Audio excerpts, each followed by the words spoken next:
اگر غسل جنابت کرنا ہے، سحری کا وقت ختم ہونے والا ہو تو جلدی جلدی کھا لیں، پھر بعد میں غسل کر لیں، اور کیا ہے؟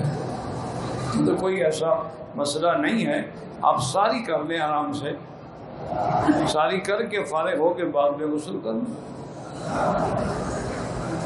غسل کا وقت تو نہیں ہے نا، ساری کا وقت ختم ہو جائے گا نا۔ جناب اگر الٹی منہ بھر کے آئے تو روزہ ٹوٹ جاتا ہے، کیونکہ اس کا کچھ نہ کچھ ذرہ واپس اندر چلا جاتا ہے، اور تھوڑی ہو تو روزہ نہیں ٹوٹتا۔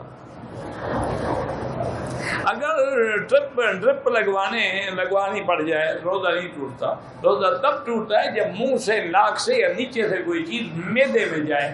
اگر رگ سے جا رہی ہے تو کوئی حرج نہیں، چاہے گلوکوز بھی لگوا دیں۔ ٹیکا لگوانے سے بھی روزہ نہیں ٹوٹتا، چاہے وہ ٹیکا گوشت میں لگائیں، انٹرمسکولر ہو یا انٹروین ہو یا رگ میں لگائیں، روزہ نہیں ٹوٹتا۔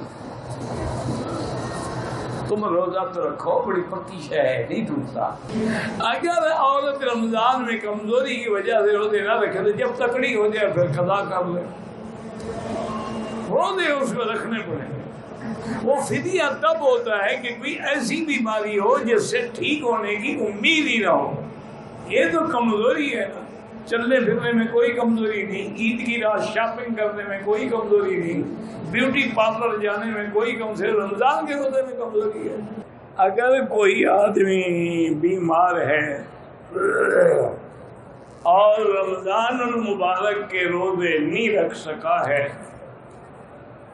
میرا بھائی تو اصول یہ ہے کہ وَمَنْ كَانَ مِنْكُمْ مَرِيضًا أَوْ عَلَىٰ سَفَرٍ فَعِدَّةٌ مِّنْ أَيَّامٍ أُخَرَ۔ اللہ نے فرمایا اگر کوئی بیمار ہے یا مسافر ہے تو اس کو چاہیے کہ بعد میں وہ روزے پورے کرے، یعنی جب تندرست ہو جائے، جب ٹھیک ہو جائے تو جتنے روزے اس نے چھوڑے ہیں وہ ان کو قضا کرے۔ اب یہ ضروری نہیں ہوتا کہ قضا مسلسل کرے، کبھی ایک روزہ رکھ لیا، کبھی دو رکھ لیے، کبھی تین رکھ لیے، یعنی آرام سے وہ روزے پورے کرے۔ وہ جو فدیے کا مسئلہ ہے نا میرا بھائی، وہ اس کے لیے ہے کہ اگر ایک آدمی ایسا بیمار ہے کہ اس کی بیماری کے ٹھیک ہونے کی کوئی امید ہی نہیں،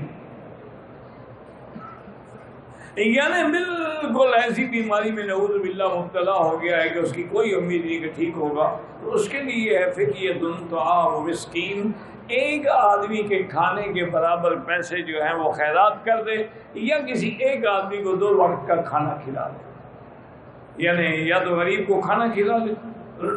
اچھا، بعض علماء نے کہا یہ بھی جائز ہے کہ مثلا اس نے 10 مسکینوں کو اکٹھا کھانا کھلا دیا، 20 کو کھلا دیا، یہ بھی جائز ہے۔ تو یہ ان لیے ہے کہ جن کو بیماری سے ٹھیک ہونے کی امید ہی نہ رہے۔ بعض بیماریاں ایسی ہیں، اللہ معاف کرے، اللہ معاف کرے، کسی کو کینسر ہو گیا ہے، کسی کو ٹی بی ہو گئی ہے، کسی کو فالج ہو گیا ہے، کوئی نعوذ باللہ بیچارہ بے ہوش کومے میں پڑا ہوا ہے، تو اس کے ورثاء جو ہے وہ فدیہ ادا کرے۔